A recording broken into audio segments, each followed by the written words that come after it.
네, 한동훈 장관님. 네.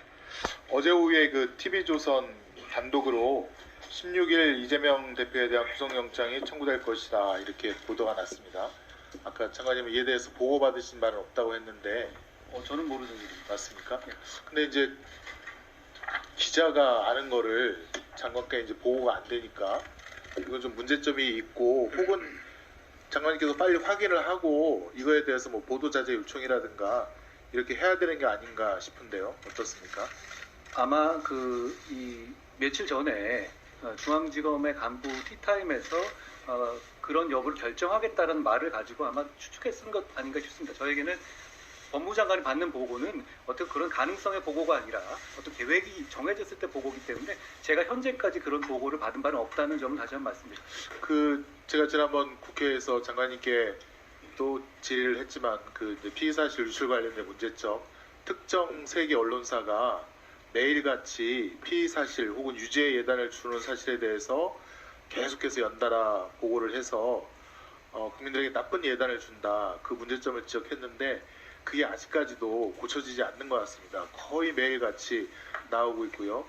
이번에 이제 정성호 의원님 어떻게 특별면회라고 하죠, 속칭 특별면회에 있어서 개인 간의 대화 내용이 유출이 돼서 지금 이제 아마 다른 언론사에서 이제 단독 보도를 했는데 이것도 사실은 뭐 개인정보보호법 위반이라든가 등등 여러 가지 법적인 문제가 될 수 있을 것 같습니다. 법무부 장관으로서 수사팀이라든가 그런 데다가 좀 강력하게 주의를 줄 수 없습니까?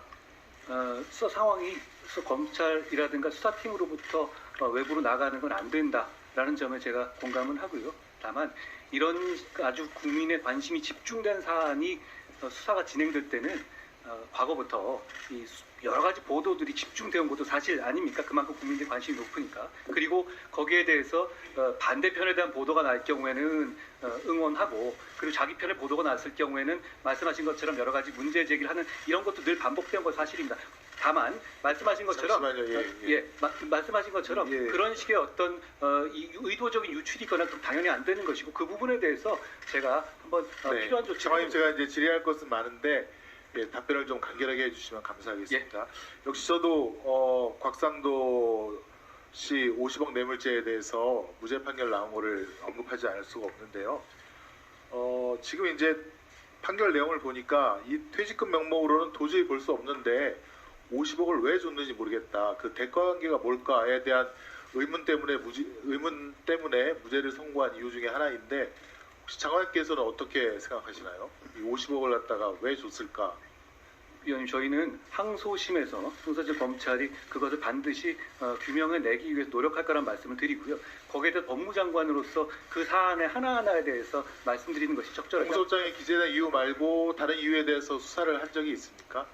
공소 제기하기 전에 그런 보고 받은 적 있나요?